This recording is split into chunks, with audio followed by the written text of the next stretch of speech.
Dan segmen dokter menjawab sore ini sudah tersambung bersama kami dokter spesialis penyakit dalam, Dr. Dirga Sakti Rambe. Langsung kita sapa Dr. Dirga. Dokter, selamat sore, apa kabar? Selamat sore, Assalamualaikum. Waalaikumsalam warahmatullahi wabarakatuh. Dokter, kita akan langsung membacakan pertanyaan dari warganet yang sudah disampaikan melalui hashtag warganet kepo COVID-19 di akun Twitter CNN Indonesia Daily. Langsung kita baca pertanyaan dari warganet yang pertama. Dok, bagaimana menyadarkan masyarakat agar tetap berada di rumah selagi pandemi terus terjadi? Karena di tempat saya masih banyak masyarakat yang terlalu santai menanggapi COVID-19 dengan alasan pasien positif COVID-19 di daerahnya sudah sembuh 100%. Terima kasih. Mungkin ini tinggalnya di zona hijau kali, Dok. Gimana nih, Dok? Iya, betul. Sekalipun Anda tinggal di zona hijau, tentu ini kalau tidak dicegah sejak awal, ini bisa menjadi zona merah, ya. Justru kalau teman-teman yang tinggal di zona hijau itu mesti dijaga betul, jangan sampai ada penularan. Oleh karena itu, ikutilah apapun kata pemerintah pusat, kata pemerintah daerah, ya. Kalau disuruh tinggal di rumah, itu harus tinggal di rumah. Saya pikir gitu. Mungkin lebih spesifik lagi bagaimana kemudian apa yang bisa terjadi jika mereka yang ada di zona hijau tidak mengindahkan imbauan-imbauan yang diberikan oleh pemerintah seperti ini, masih suka terlalu santai dan masih keluar rumah begitu dengan santai? Iya, dari hanya 1-2 orang yang terinfeksi, ini penyebarannya akan sangat cepat, ya. Kita tahu bahwa satu pasien positif COVID itu dapat menyebarkan atau menulari ke 3-4 orang yang sehat, dan begitu seterusnya. Okay. Sehingga awalnya dari satu lingkungan itu bisa menyebar ke satu daerah, ke satu kota gitu, ya. Ini yang kita takutkan. Oke, artinya penyebarannya sangat masif jika kita tidak bisa mengontrol diri begitu ya, Dok. Kita ke pertanyaan warganet selanjutnya. Ini dari @mnurhidayat aja yang menanyakan, halo Dok, saya mau tanya apakah virus corona bisa menempel pada alat cukur rambut? Soalnya saya takut buat potong rambut, takut ada virus tersebut. Terima kasih, ini mungkin menjadi suatu kecemasan bagi kaum laki-laki pada umumnya saat ini ya, Dok, takut untuk cukur rambut. Betul. Jadi virus corona itu memang penularannya lewat droplet, ya, atau butiran ludah. Nah, jadi memang tidak ditularkan lewat pisau atau cukur rambut.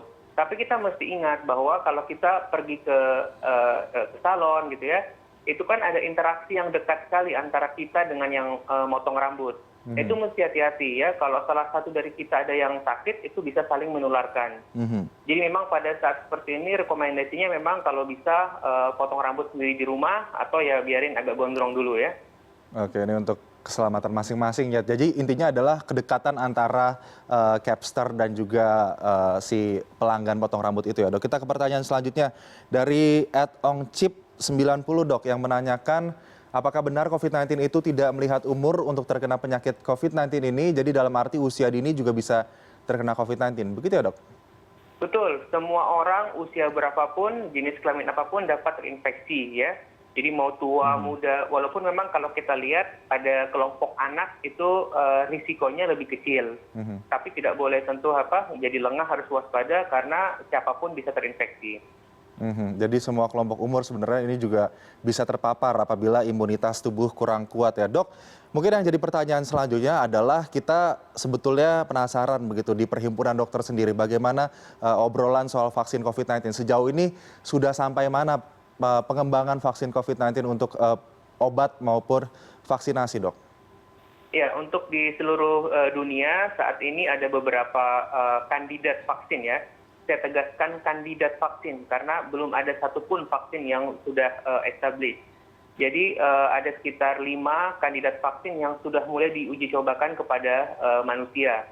Dan diperkirakan ini butuh waktu paling cepat 12 bulan ya, untuk kemudian dapat digunakan untuk masyarakat atau penduduk yang luas. Oleh karena itu memang ini masih cukup panjang karena proses membuat vaksin itu amat sangat sulit, sangat rumit. Oke, jadi sudah ada kandidat yang kita perkirakan dalam 12 bulan nanti sudah bisa dipublikasikan begitu kepada kita semua, begitu ya, Dok? Betul. Baik, Dr. Dirga Sakti Rambe, terima kasih sudah bergabung bersama kami pada sore hari ini. Semoga ini bisa menjawab beberapa pertanyaan dari warganet yang telah disampaikan. Dan jangan lupa Anda juga bisa menyampaikan pertanyaan Anda lewat hashtag warganet kepo COVID-19. Terima kasih, Dr. Dirga Sakti Rambe.